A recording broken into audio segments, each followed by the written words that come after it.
Hello, my name is Buena, and the story I choose to listen is Own Native Land from the Mission Songs project by ABC Indigenous. The speaker is Jessie Lloyd, and she said that the song was written and composed by her grandfather, Albigeya, during the Palm Island strike in 1957. Today, I'm not focusing on historical informations. I want to reflect on how I listened to the story and the song. I listened to the video not only once but several times. First, I focus on the story and the explanations, and the next time I listen to, I try to imagining and close my eyes, and I feel it with my senses. While I listen to the music, I try to slow myself down. I try to focus on the voice, the music, the words, and my emotional response. I try to listen using Dadiris principle, where I connect deeply with my body and listening with mindfulness, as described by Dr. Miriam Rose Angerman-Bowman. Jessie Lloyd said that the song is not about angry or resentful, and I agree with Jessie, as I felt sincerity, hope, and strength instead. This connected strongly with Rinaldi's pedagogy of the listening in the book called The 100 Languages of Children at 2011.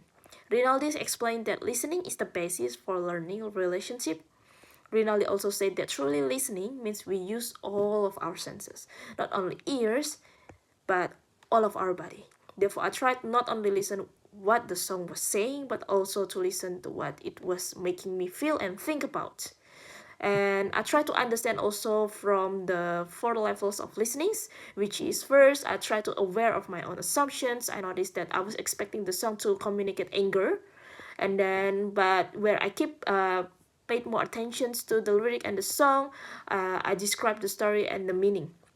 Then I close my eyes. I begin to move towards empathetic listening, where I aware of my emotions and I imagine myself in the storyteller's positions.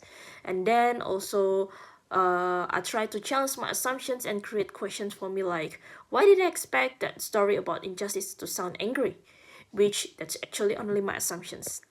This is truly my challenge when I practice listening, where I have prejudice and assumptions. Maybe because I learned about Indigenous Australian stories about discriminations and injustice, but instead I heard hope, dignity, and sincerity, which it made me think that a person could experience unfair treatments, but they still can express love, cultural identity, and connections to the land.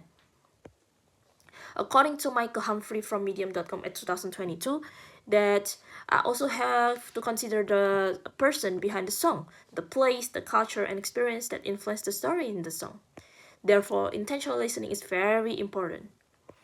And the most impactful part for me was the differences of feeling from the story behind the song and what I actually felt while I listening to it.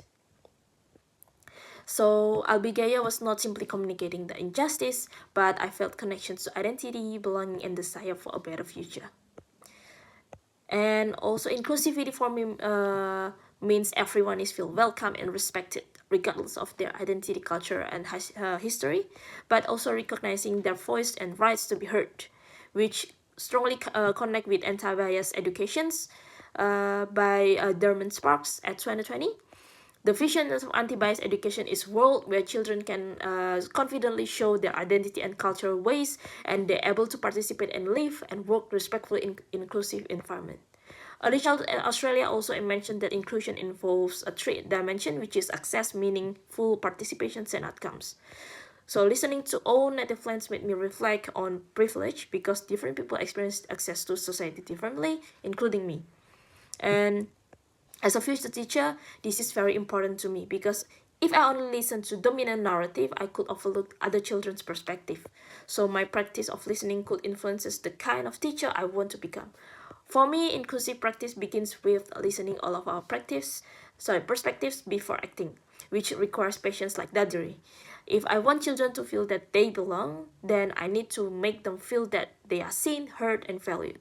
And I'm trying to listening who they are, being by being curious, observe their expressions, through many gestures, movements, and languages as stated by Rinaldi, rather than simply including everyone.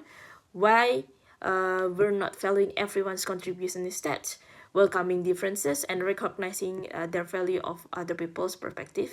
And in my future practice, I will create opportunities where everyone in my classrooms to become storyteller and story listener, I will also practice slowing down before responding and remembering that listening does not always give immediate answer. Instead, sometimes listening creates more questions, and that's okay. And thank you so much. Have a good day ahead. Bye bye.